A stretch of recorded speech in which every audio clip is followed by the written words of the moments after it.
Ok, boa tarde a todos, todas que estão nos ouvindo. Hoje é dia 17 de junho de 2024 e nós estamos iniciando a atividade do eixo temático de pesquisa farmacêutica, toxicológica e clínica do Programa Educacional para o Ano promovido pela Academia Nacional de Ciências Farmacêuticas do Brasil. E, em nome da academia, eu dou boas-vindas a todos. As atividades educacionais elas estão organizadas aqui sobre 6 eixos temáticos: análises clínicas e toxicológicas, o outro eixo é educação em ciências farmacêuticas, o outro eixo é biodiversidade, plantas medicinais e inovação.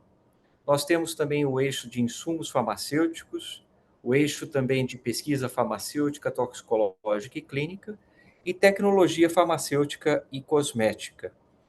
As atividades acontecerão todas as segundas-feiras ao longo do ano, das 18 às 19h30. E o calendário é divulgado no site cienciasfarmacêuticas.org.br, Ciências Farmacêuticas, tudo junto, .org.br, e nas redes sociais. O programa educacional da Academia de Ciências do Brasil, de Ciências Farmacêuticas do Brasil, possui atividades gratuitas graças aos mantenedores AMS, a Sindusfarma, Eurofarma, a Abafarma, a Bifina, a BD, a FCE Farma, Hipofarma, ICF, Sincamesp, Estevanato Group, Welton Brasil, e eu sou Marcelo Morales, acadêmico titular da Academia de Ciências Farmacêuticas do Brasil e integrante do Comitê de Trabalho do Eixo Temático Pesquisa Farmacêutica, Toxicológica e Clínica. E eu vou ser o moderador responsável pela atividade de hoje. Então, nós vamos falar hoje sobre as inovações no combate à dengue de mosquito tratados à estratégia de monitoramento, que contará com a participação, agora na sequência, da doutora Margarete Capurro, que eu tenho grande entusiasmo aqui de apresentá-la. Eu fiz medicina na USP, então a professora Margarete Capurro, do ICB, onde eu iniciei a minha iniciação científica, viu, Margarete, no ICB da USP, possui graduação em Ciências Biológicas pela Unisa, mestrado em Ciências Biológicas Bioquímica pela Universidade de São Paulo e doutorado em Ciências Biológicas Bioquímica pela Universidade de São Paulo, como eu disse, e atualmente é professor associado do Departamento de Parasitologia do Instituto de Ciências Biomédicas da Universidade de São Paulo. Tem experiência na área de bioquímica, com ênfase em biologia molecular, atuando principalmente no seguinte tema: utilização de linhagem transgênica de Aedes aegypti no controle da transmissão de arboviroses. É coordenadora do projeto PAT, Projeto Aedes Transgênico, liberação de machos da linhagem OX513A nos municípios de Juazeiro e Jacobina, na Bahia, especialista indicada, na verdade, pelo MAPA, Ministério da Agricultura, e para participar do projeto Consensus Document on Aedes aegypti, da Organização for Economic Cooperation and Development, ganhadora do prêmio Cláudia em 2018, e eu tenho grande satisfação de apresentá-la, e a palavra está com você, Margarete. Muito obrigado pela presença e pela oportunidade de nos presentear com essas informações tão importantes sobre o Aedes.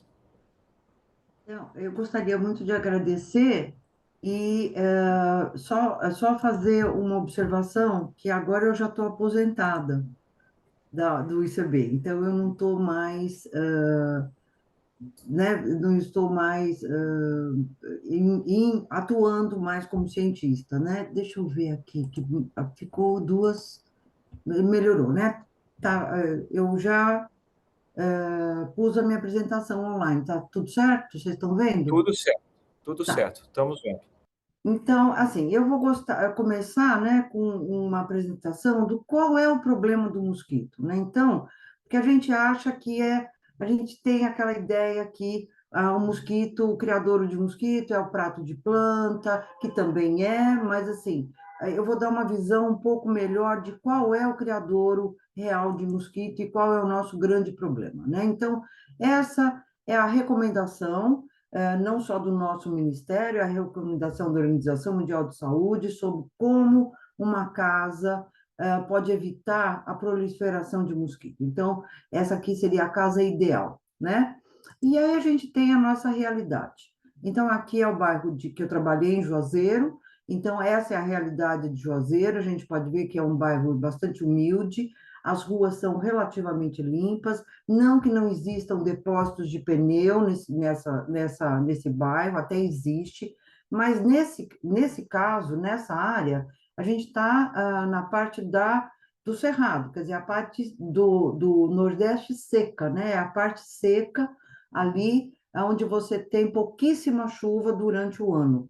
Mas o que acaba acontecendo, você tem uma má distribuição de água. Então, o que acaba acontecendo é que todas as casas da região, do bairro, têm esse tipo de caixa d'água, que é o que a gente fala caixa d'água de fundo de quintal, onde você encontra, aqui, olha, dá para ver larvas. Aqui é uma mistura de Aedes e mosquito noturno, que é o Culex, tá? Mas é um grande criador a céu aberto. E isso fica o tempo todo fornecendo mosquitos, mesmo sem ter acúmulo de água nas poças, em chuva. No período chuvoso, tem muito pouca chuva, como eu já disse, mas existe esse acúmulo de água que é impressionante, né? E a quantidade de larva que a gente encontra nessas caixas d'água é absurda. E aí, de novo, vem a recomendação, como que você tem que fazer, como você tem que tratar a planta, as garrafas, tapar a água de beber, limpar, não deixar acumulado água, pneu. Em compensação, o que que você encontra? As garrafas estão de acordo com a recomendação, mas o resto do quintal é tudo criador. Então, nesse caso, basta uma chuva que vira tudo criador. Então, assim, a gente não sabe aonde acontece essa falha.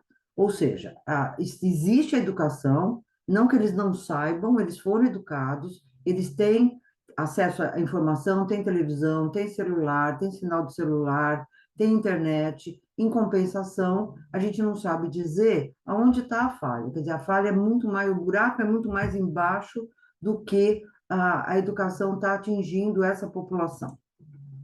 A outra recomendação, cisternas, então aqui são exemplos das cisternas das Ilhas Key, em Miami, né, na Flórida, perto de Miami, desculpe, e aí você tem, né, aonde, como armazenar essa água, como você armazenar esse outro tipo de água, o recolhimento de água, e aí vem a realidade brasileira, aonde você tem o armazenamento de água, você tem a versão brasileira, só que você tem as falhas, tanto nas calhas, que você vai ter agora acúmulo de mosquito, quanto na própria cisterna, que é essa abertura aqui, esse fechamento não é o suficiente para o mosquito não passar.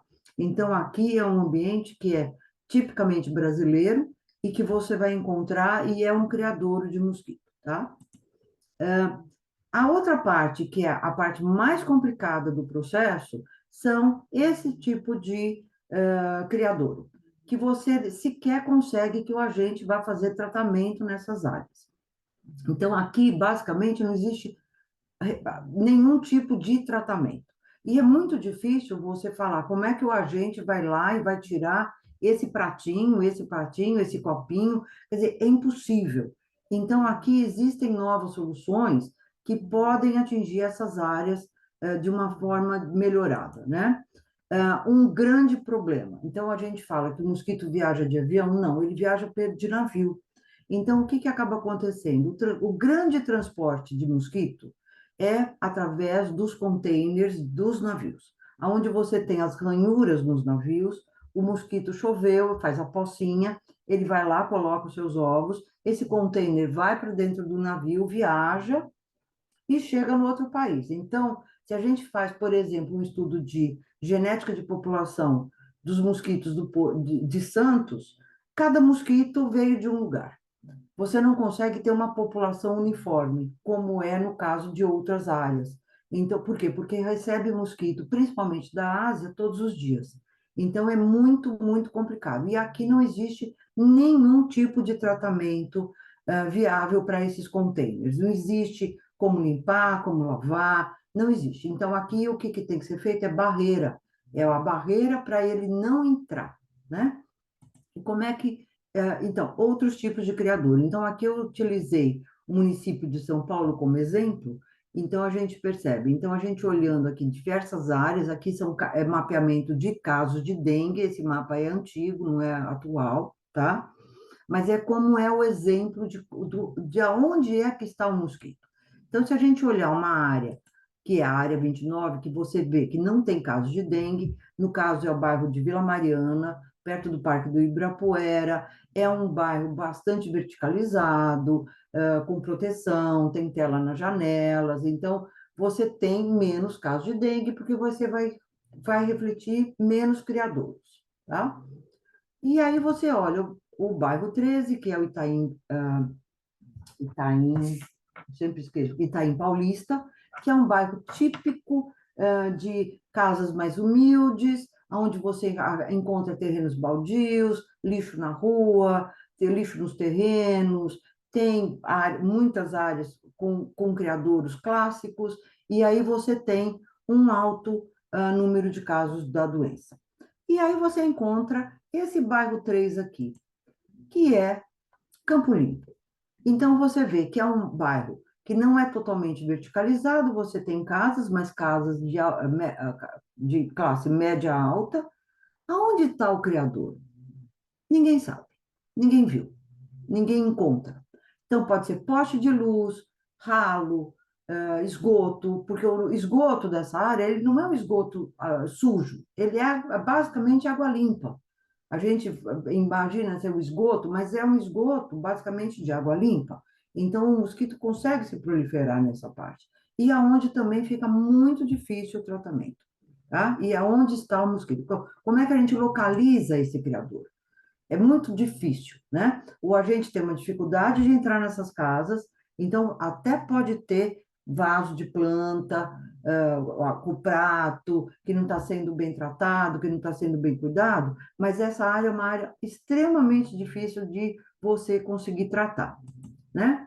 Então, para esses problemas aqui, então esses problemas que são extremamente grandes e que são os grandes criadores de mosquito, qual é o tratamento que a gente deveria fazer? Que seria a minha recomendação. Então, o tratamento, né, o controle de mosquito, ele não é um controle único, não existe uma única ferramenta, não existe isso, é impossível. Ele tem que ser o controle integrado. Então, todas as ações geram uma somatória e aonde todas essas ações vão ser efetivas juntas. Uma não vai excluir a outra, são pouquíssimas as que podem excluir uma a outra. É lógico que você tem que ter uma logística, não pode usar tudo ao mesmo tempo, mas existe uma logística de como se lidar com o projeto de controle integrado, tá? E aqui eu vou me ater mais à parte de supressão de população, que é onde eu atuo melhor. Então, você tem que usar larvicida, você pode usar peixe, você pode usar armadilha com autodisseminação, você pode usar adulticida, que é recomendado quando você tem número muito grande de casos da doença, da transmissão da doença, você pode usar um inseticida químico para você eliminar aquela população de fêmeas que estão infectadas, então você dá uma baixada, você consegue dar uma redução, né, no número de casos, mas é muito, muito curto o que se usa para inseticida nesse momento, tá? Óbvio que a remoção dos criadouros é extremamente importante, mas ela é basicamente quase que impossível de você realmente remover 100% desses criadouros. E aqui, então, como eu falei, eu vou me ater na supressão de população, e aqui sim você tem que escolher uma das metodologias para fazer essa supressão. Todas elas resultam na mesma redução, mas você tem que escolher um dos tipos que você vai fazer. Não adianta você somar transgênico, o IIT, SIT e o SIT no mesmo lugar, tá? Você pode fazer em lugares diferentes linhagens, aonde você consegue ampliar muito o número, como a gente tem diferentes mosquitos que podem ser liberados, você consegue ampliar muito. O Brasil é muito grande, então você conseguiria aplicar diferentes tecnologias, tendo os mesmos resultados em diferentes áreas, tá? E o que é essa supressão de população? Ela é baseada na técnica do macho estéril. Então, o que é a técnica do macho estéril ou do inseto estéril? Você cria numa biofábrica uma população em grande escala, que a gente fala que é a população em massa, né? Você cria em grande escala, esteriliza os machos e libera os machos. Esses machos, por consequência, eles vão copular com as fêmeas copulam somente com o primeiro macho que elas são fertilizadas somente pelo primeiro macho da cópula, e aí, com isso, você esteriliza a prole da fêmea. Então, por consequência, a fêmea fica esterilizada. Ela vai colocar os ovos, esses ovos ou não vão ser viáveis, se for o macho estéril clássico, se for, por exemplo, uma linhagem transgênica, você pode ter a presença de larvas, mas essas larvas vão morrer, então elas não viram adultas. Então, com isso, você suprime a população de mosquitos. Tá? Ela não é uma técnica nova e ela é basicamente a base de número. Então, o que acontece? Você tem que liberar um número grande de machos, então a técnica prevê de 10 a 100 machos por cada selvagem, e aí depende do tamanho da sua população e o tamanho da sua biofábrica, que vai determinar se vai ser 10 ou se vai ser 100. É óbvio que se você liberar 100, a supressão vai ser mais drástica, e se você liberar 10, ela vai ser um pouco mais lenta, mas ela também vai suprimir. E aí, como é que ela funciona? Você vai liberar um número muito maior da população esterilizada, ou esterilizante, para cada selvagem, o que vai fazer com que essa fêmea seja mais facilmente copulada pelo que você está liberando, e com isso a prole dela vai morrer. E com isso você atinge a supressão, tá? Como eu falei, existem diferentes produtos que você pode usar. Você tem o clássico, que é por irradiação, né? Bomba de cobalto ou raio-x. Você tem uma técnica que é uma incompatibilidade, que é por Wolbachia, que é diferente da que o projeto Wolbachia, de liberação de Wolbachia faz. Esse aqui é para esterilizar, então você libera o macho que fica incompatível de fecundar a fêmea, com uma associação de esterilização. Então, é uma técnica um pouquinho diferente, mas que chega no mesmo resultado. E você tem as linhagens transgênicas. Então, aqui eu trouxe a linhagem que eu trabalhei, que é a OX513, da empresa Oxitec, mas que todas elas chegam ao mesmo resultado. A logística é um pouquinho diferente, mas todas elas chegam ao mesmo resultado, tá? Que é a supressão da população. Então, aqui, o projeto que eu trabalhei, mostrando que a nossa primeira biofábrica, ela teve um impacto bastante grande no mundo, porque ela foi um projeto bastante ambicioso. A gente fazia basicamente tudo manual, não existia um investimento em como separar as pulpas, como liberar os mosquitos automaticamente. Existiam muitas ideias que hoje foram desenvolvidas, tem muita coisa hoje acontecendo, mas o nosso foi bem inicial, mostrando que a técnica funciona. A gente conseguiu suprimir a população de Juazeiro. Aqui são os dados de Juazeiro, e de Jacobina também foi um projeto bastante ambicioso, onde a gente conseguiu suprimir e bloquear por até 6 meses pós a liberação a presença do mosquito.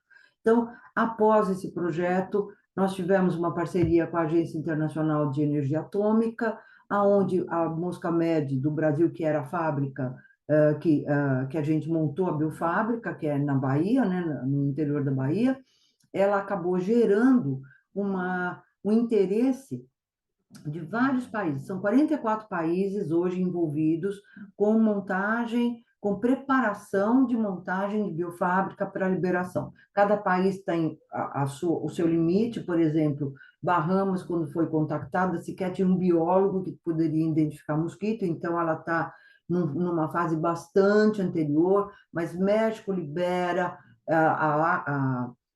a Itália liberou, que teve a introdução do Aedes, teve uma epidemia boa, grande de chikungunya. A Alemanha também liberou, porque também teve uma introdução. Então, quando você tem um país que o mosquito está entrando pela primeira vez, é muito mais fácil de você erradicar esse mosquito, porque você tem uma população muito pequena e muito mal adaptada, porque ela acabou de chegar. Então, existem várias tentativas de, de projetos no mundo como um todo, né?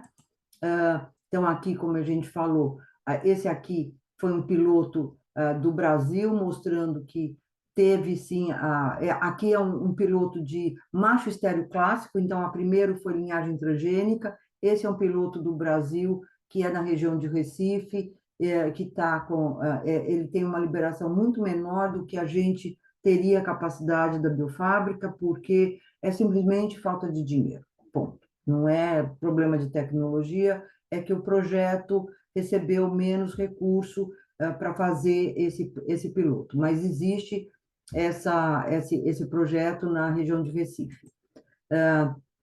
Tem um projeto também com supervisão da Agência Internacional em Cuba, mostrando também que funciona, quer dizer, existe esse tratamento, tem nas Ilhas Captiva, que também está muito bom, também está praticamente completamente suprimida essa população, ainda esses dados não foram publicados, e na ilha do Marlon Brando, né,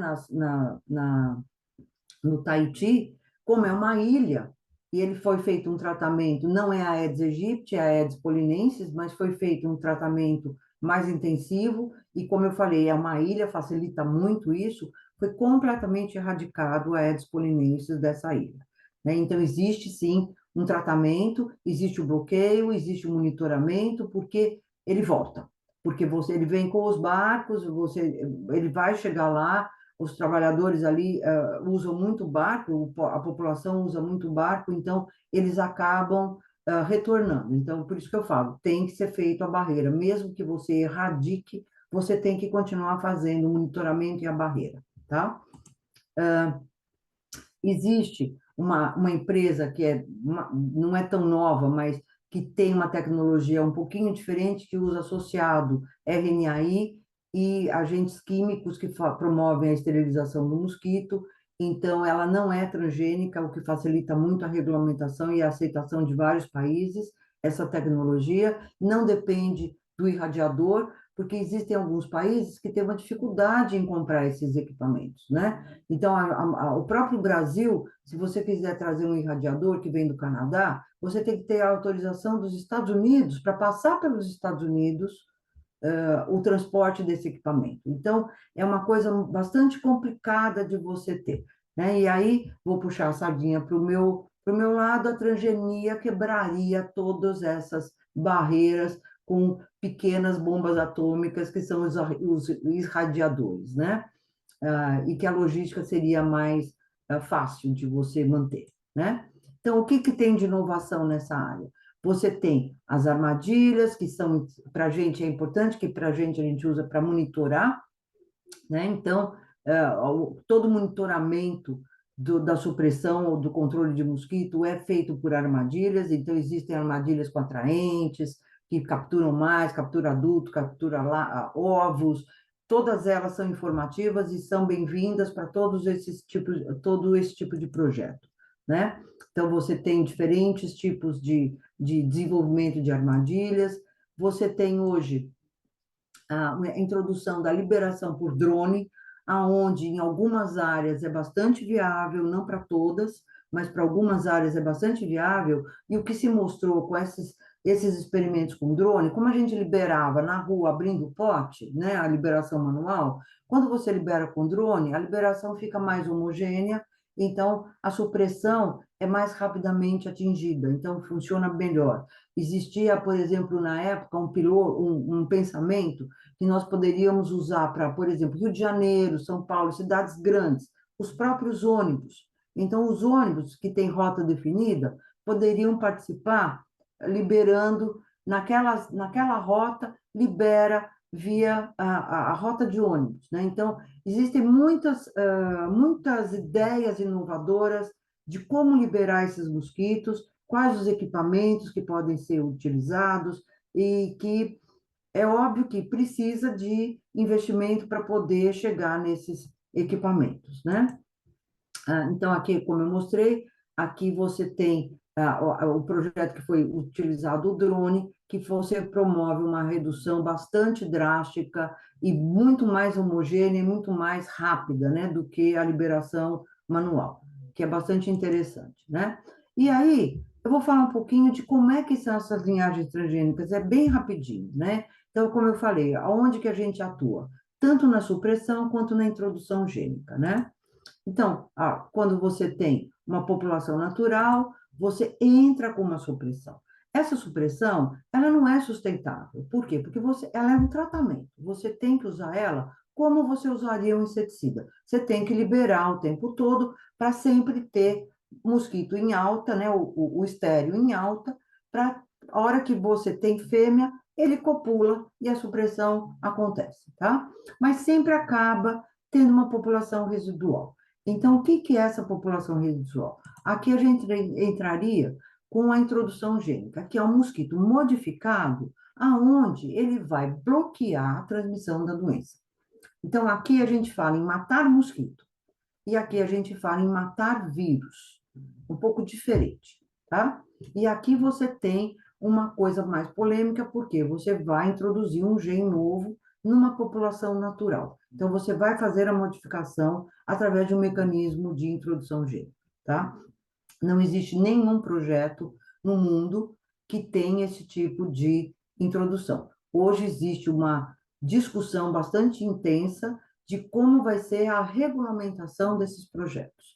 Porque se a gente pensar que não tem como não existe a barreira do país para o mosquito, se Singapura fizer uma introdução gênica, o Brasil vai receber esse mosquito, seguramente. Então, existe sim uma preocupação, tanto da OECD, da Organização Mundial de Saúde, existem muitos fóruns de como vão ser esses experimentos, como que vai ser feito isso, mas que ela é uma realidade cada vez maior, a gente está chegando hoje nos produtos que podem ser liberados, tá?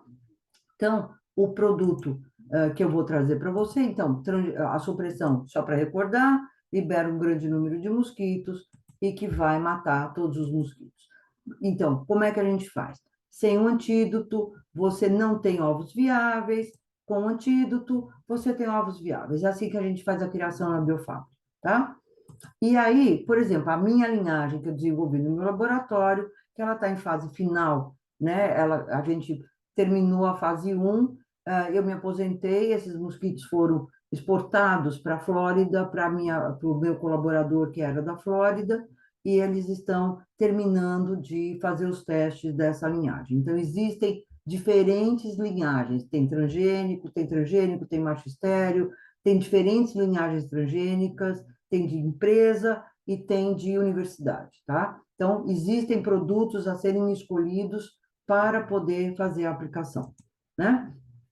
O que seria, então, o meu pensamento de qual seria o meu mosquito de introdução gênica?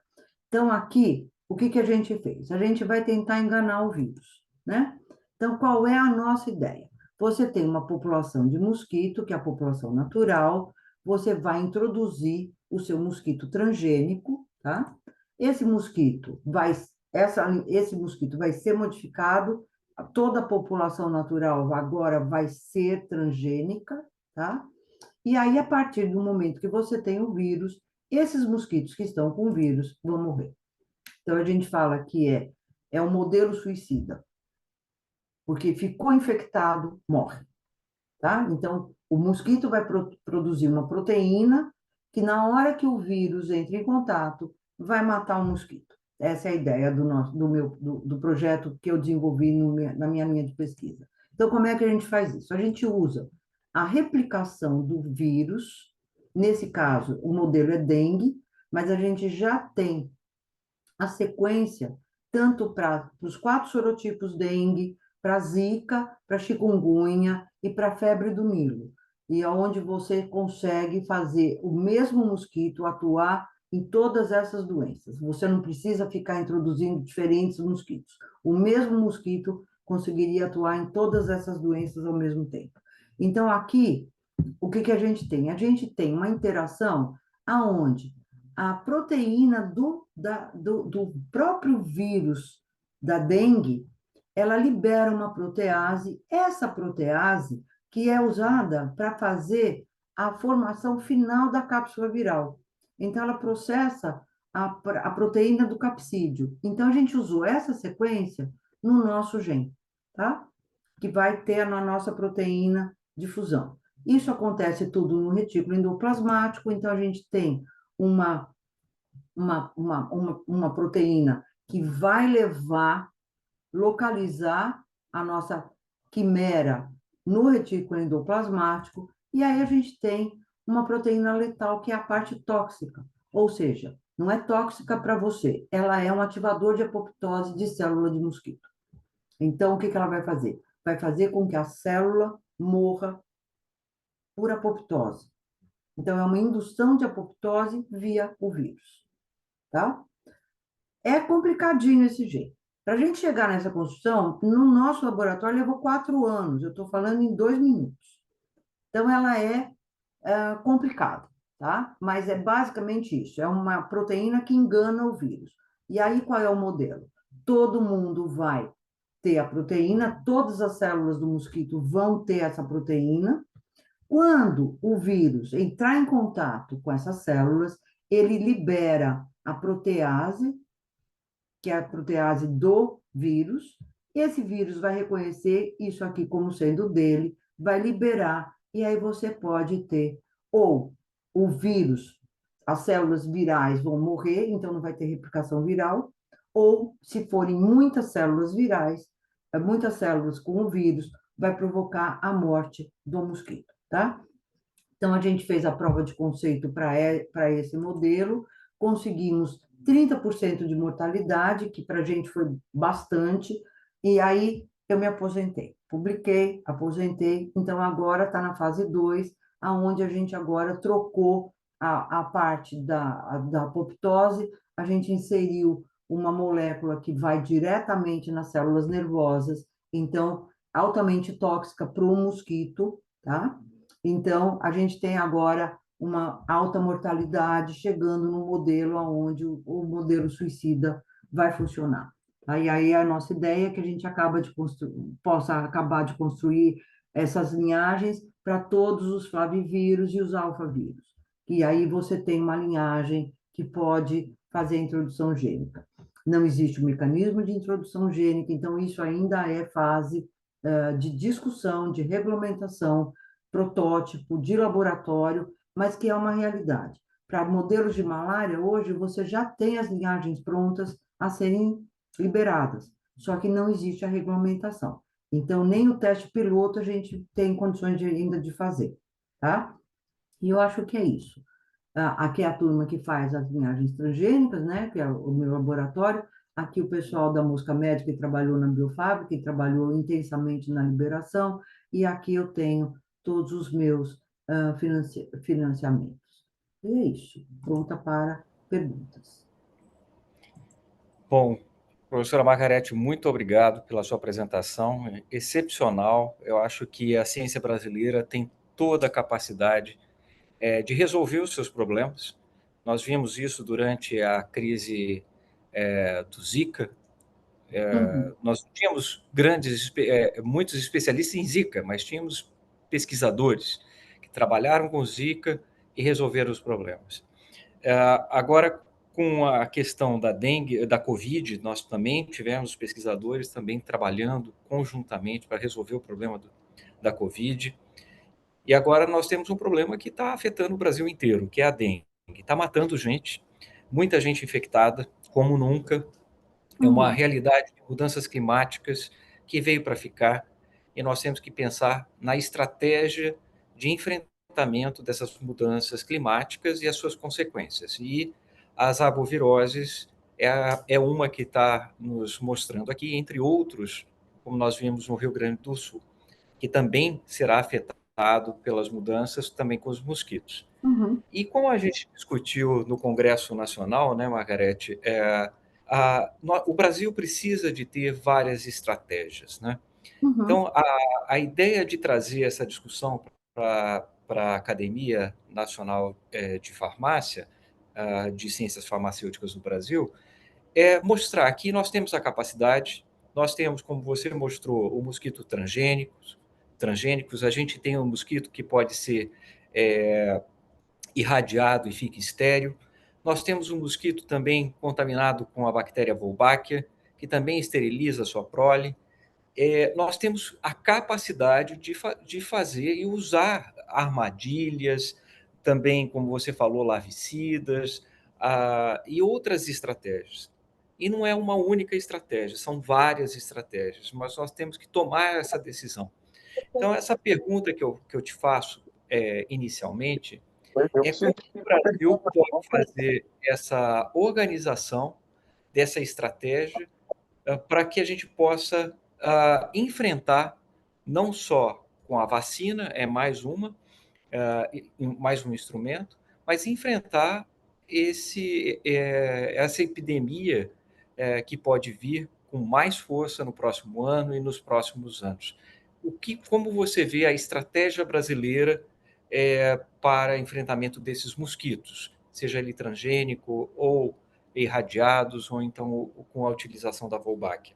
eu acho que a gente deveria atuar mais na parte de supressão de alguma maneira. Eu acho que existe supressão por armadilha, você pode fazer supressão por captura de ovos, captura de adultos, que são aquelas armadilhas, as de adultos são mais caras, e você pode sim atuar na liberação dos machos estéreis.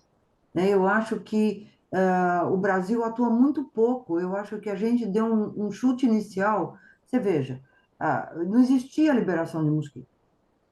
Não existia. De repente, depois do projeto do Brasil, o qual nós tivemos um grande incentivo da Agência de Energia Atômica de Viena, foi feita uma colaboração, porque eles são especialistas em liberação de machos estéreis no mundo inteiro, junto com a USDA, tem erradicação de mosca da fruta, tem erradicação agora da screwworm, que existem biofábricas imensas na Guatemala, no México, que trabalham para a USDA nesse tipo de projeto. Existe no Brasil a Mosca Med, que é especialista nisso, né? Quer dizer, não só a Mosca Med, existem outras, mas a Mosca Med luta há muitos anos, né? Ela é totalmente financiada pelo governo federal para poder fazer essa atuação, não só para mosquito, mas para controle de moscas de manga. Então, aumenta a exportação brasileira se você fizer esse controle biológico. Ele é um controle biológico. Né? Então, eu acho que a gente poderia, sim, expandir essas liberações. É óbvio, tem que ter uma logística? Lógico que tem que ter uma logística. Como é que você vai trabalhar com 3 empresas, com 3 diferentes produtos, mais um produto que seria o produto do estéreo, que simples, que é uma organização sem fins lucrativos? Quer dizer, todas elas são funcionais. Existe sim uma logística, né? E é como eu falei, o Brasil é muito grande. Então, se você fizer São Paulo, você usa, vou dar um exemplo, macho estéreo. Santos, você usa o transgênico de uma das empresas. Não quero fazer propaganda nenhuma, mas existe uma logística. Você consegue fazer essa logística. E quando eu falo que a gente deveria atuar em diferentes frentes, por quê? Se a gente falar, vou fazer macho estéreo para o Brasil inteiro, fica muito pesado. Se você pega, eu vou fazer esse estéreo e esse estéreo e esse estéreo, são 4 frentes.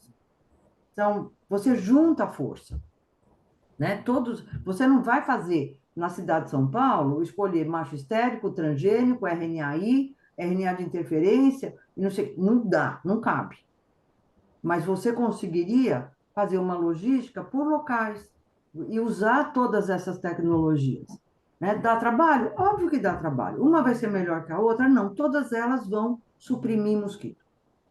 É como eu falei, a logística é um pouquinho diferente para outra e para outra, porque os produtos são um pouquinho, cientificamente falando, eles são um pouquinho diferentes um dos outros. Então, um tem mais vantagem, esse aqui tem mais vantagem, esse aqui funciona melhor, esse aqui funciona melhor nessa condição, mas todos eles funcionam. Então, é a mesma coisa, quando se compra inseticida, não compra só um tipo de inseticida, vocês compram diversos tipos de inseticida no Ministério, né? Então, existe uma gama, existe uma, né? Você pode usar diferentes larvicidas, tem BTI, tem não sei o quê. Então, é uma questão de atuação, de coordenação e atuação e saber quem são esses produtos e como usá-los, né? Eu vi aqui algumas perguntas aqui no chat. Tem sim. Tem algumas perguntas. Peraí, deixa eu ver aqui. Elas perguntam aqui, se eu puder te direcionar, qual seria É. a necessidade de produção de mosquitos, né? No Brasil. Olha, as pessoas falam assim, ah, para imagina criar uma biofábrica, criar mosquito. A construção da biofábrica, você pode falar, é cara, é uma construção. Você tem que construir, não tem como. Você tem que construir, você tem que equipar. A criação de mosquito é baratíssima, tá?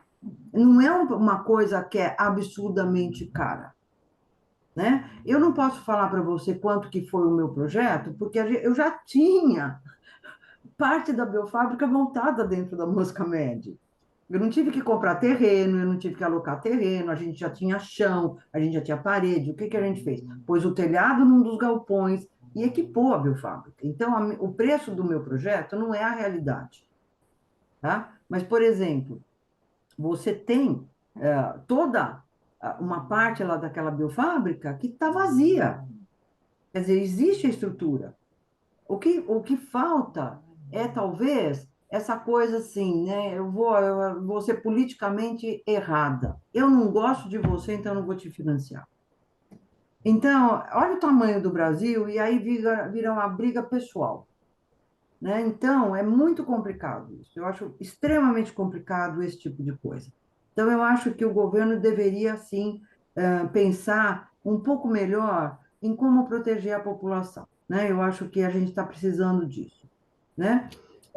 Eu acho, Margarete, que você foi no ponto. Eu acho que tem que ter estratégia e a decisão né?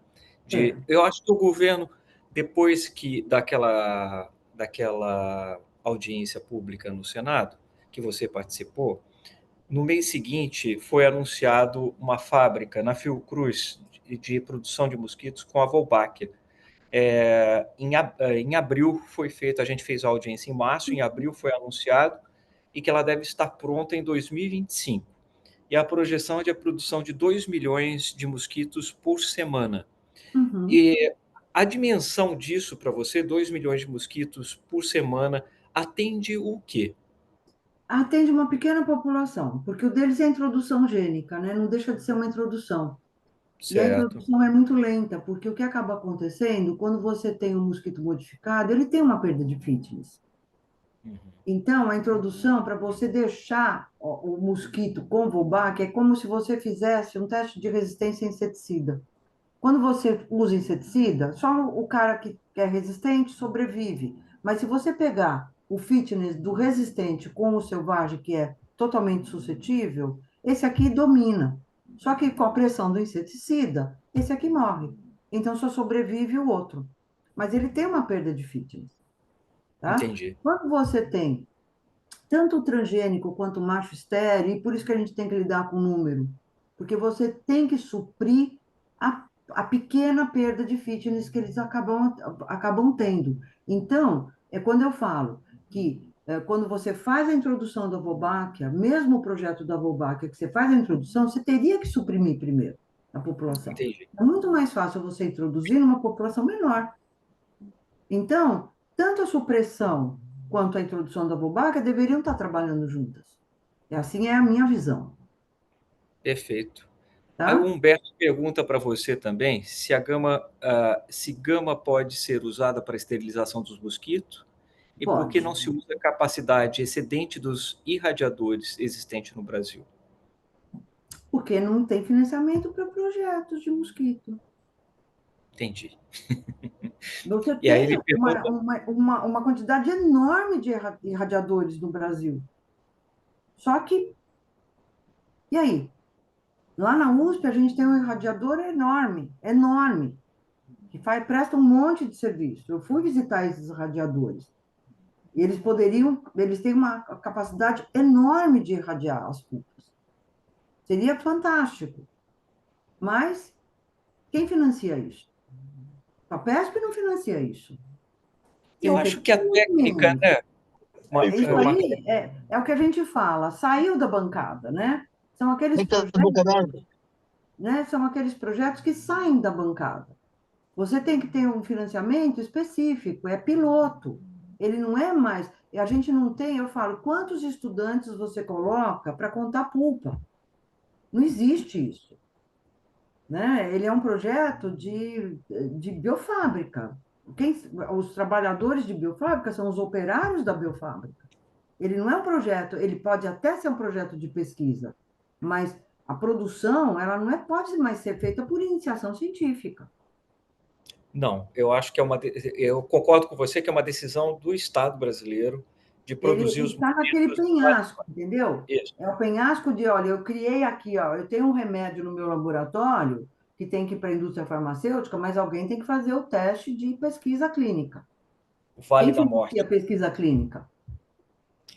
É, é isso que eu ia te perguntar. Nós temos aqui já o regulatório já avançado em relação à liberação desses mosquitos, porque nós fomos pioneiros na liberação desses mosquitos em Olha, Niterói, em vários. você regulamentar uma linhagem transgênica junto à CTN-Bio, se a linhagem é boa, se os produtos, se os testes foram bons, a gente conseguiu liberar com muita facilidade dentro da regulamentação, tá? A gente teve muito mais dificuldade para liberar, por exemplo, junto à CTN-Bio, a mosca da fruta. Então, assim, aquelas coisas de regulamentação brasileira, né? Então, eu podia liberar mosquito na população de Juazeiro, mas se eu quisesse liberar mosca da fruta no pomar de manga, eu tinha que queimar depois as mangas. É uma coisa que você olha e você fala, pera, não, não funciona assim, né? Quer dizer, não existe nenhuma lógica nessa decisão, né? E é uma questão assim de por que que eu tenho que queimar o pomar do cara, do fazendeiro que está me deixando fazer o piloto? Eu vou destruir a plantação dele porque não pode sobrar resíduo de transgênico? O bicho morre, ele não sobra resíduo. E muito pelo contrário, se você tiver uma produção de manga com controle biológico, que é macho estéril ou até o transgênico, você tem um aumento de exportação no Brasil. Porque o europeu agora não quer comer agrotóxico, ele quer comer o orgânico. Então, os frutos que são tratados com controle biológico têm muito mais valor do que o Brasil está produzindo com um monte de agrotóxico, né? Por exemplo, eu escuto assim, né? A outra confusão que a gente também escuta, eu sou completamente contra agrotóxico, eu só compro orgânico. E aí vem a época da dengue, eu uso todo o inseticida que eu posso dentro da casa. Inseticida e agrotóxico é basicamente a mesma coisa, né? Tudo Uhum. bem, tem herbicida, tem outros produtos para agricultura, mas o inseticida que é usado para matar mosquito é o inseticida que é usado para matar larva de mosca. É igual, é o mesmo. Eles são insetos. Só tem outro nome, né? Um chama agrotóxico e o outro chama inseticida.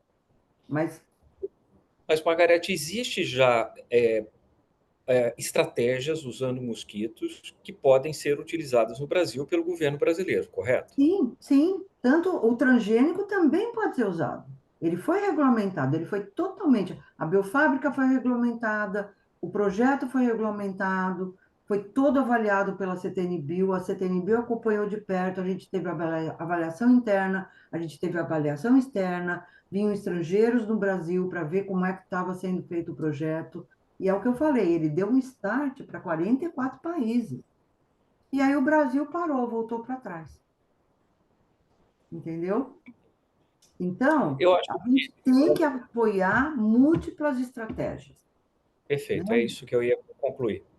Múltiplas estratégias, né? Então, a introdução gênica, não. A introdução gênica ainda está na fase de discussão. Ninguém tem nada, absolutamente nada, tá? Nenhum país tem introdução gênica, nenhum país, tá? Os únicos que têm introdução, que a gente fala que é uma introdução, a gente não pode dizer que é uma introdução gênica, porque é uma introdução de um organismo inteiro, que é a Wolbachia, né, que levou, inclusive, a muita discussão se aquilo seria transgenia, porque ela é injetada tanto quanto o transgênico, né? Aquilo é injetado no embrião para você conseguir as linhagens.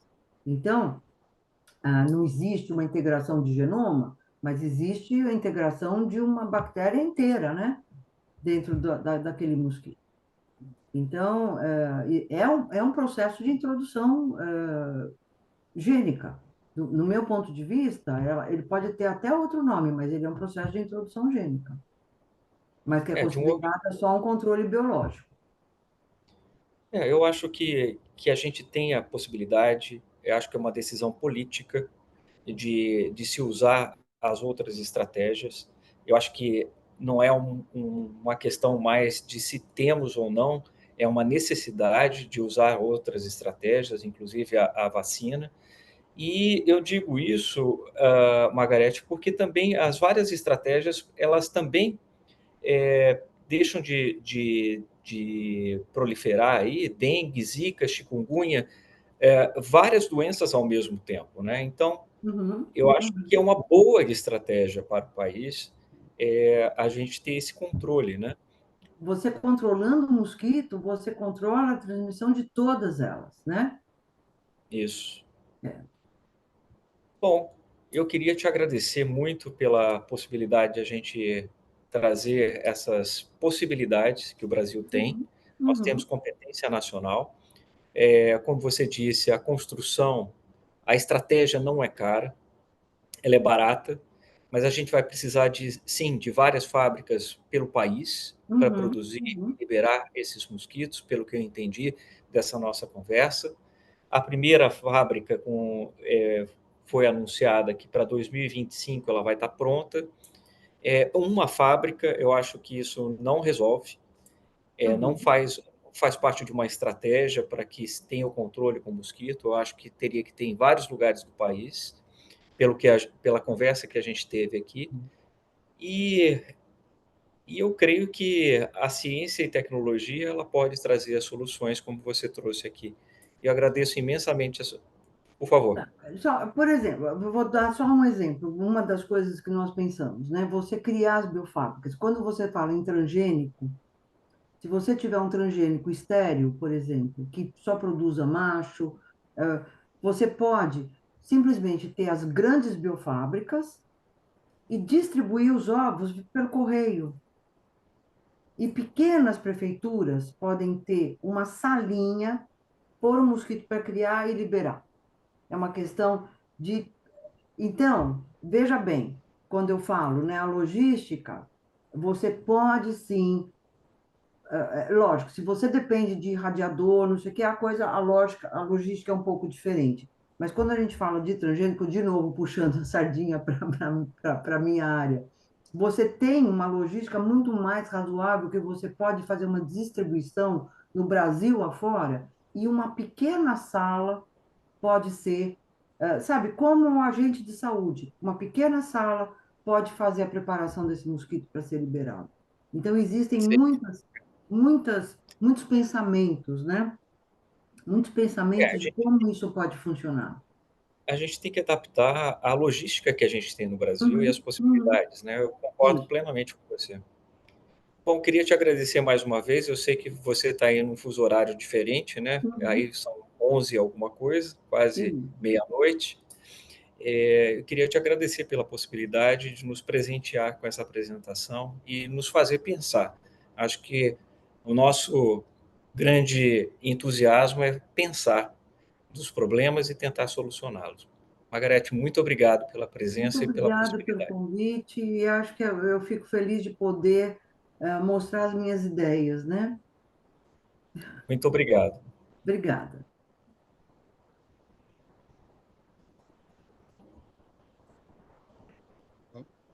Doutor Marcelo, o outro palestrante, realmente nós não conseguimos contactá-lo. Perfeito. Mas eu acho que a doutora Margarete, Leonardo, ela deu uma visão geral das Sim, possibilidades que nós temos nas estratégias de controle do mosquito e que pode trazer um benefício muito grande no controle da dengue nesse momento, né? Mas não só da dengue, da zika, da chikungunya, e eu acho que é uma estratégia bastante é, importante para o Brasil. Eu acho que investir nessas outras estratégias, que não só a vacina é muito importante, ela foi liberada aí, a japonesa, né, a Kedenga, ainda em 2023, nós temos aí a possibilidade de aumentar a produção dessa vacina e colocar para a população, mas para dengue. Nós temos aí a zika, chikungunya e outras doenças, né, transmitidas pelos mosquitos, que pode ser controlada se a gente tivesse uma estratégia nacional de produção de mosquitos das várias vertentes que a gente colocou aqui, como foi colocado pela doutora Margarete. Então, essa é a ideia que a academia queria passar para quem está nos ouvindo, que existem possibilidades, sim. Existem outras estratégias e nós precisamos pressionar, num bom sentido, né, para que essas tecnologias elas sejam incorporadas e implementadas, porque, como foi colocado pela doutora Margarete, não é uma tecnologia cara, a produção não é cara e a logística também não é cara. Então, é uma questão de estratégia, organização e implementação. concordo plenamente. Inclusive, a gente agradece a Margarete, que está no fuso horário, se não me engano, 6 horas à frente, e ela atendeu a contento tudo que foi solicitado, né, pela academia. Acho que dessa forma, então, podemos encerrar, né, a apresentação de hoje. Fica com você, contigo, as palavras finais. Com o Leonardo, todos da academia, a academia está de parabéns, a Academia de Ciências Farmacêuticas do Brasil, de promover esse debate, que é sempre produtivo, né? Nós temos as tecnologias, nós temos bons cientistas, nós temos instituições capacitadas e nós temos as soluções para a maioria dos problemas do Brasil. O problema da zika, da dengue, do chikungunya, eu lembro, viu, Leonardo, que a gente discute essas tecnologias há muito tempo. Desde 2010 a gente já estava discutindo isso, e nós estamos em 2024 e precisamos tomar decisões, porque as mudanças climáticas mostram que as arboviroses elas vão vir cada vez mais forte, né? A proliferação de mosquito. Enfim, nós temos que estar preparados para mitigar esses impactos das mudanças climáticas. Então, a academia coloca aqui em discussão e para que a gente possa refletir, esse é o papel da nossa academia, refletir sobre essas novas tecnologias para o combate, nesse caso, da dengue, da zika e da chikungunya. Então, eu queria agradecer a todos e dar boa noite a todos, né, e agradecer pela oportunidade de nós apresentarmos essas possibilidades para o Brasil. Parabéns, parabéns, doutor Marcelo, e obrigado a todos. Boa noite. Boa noite.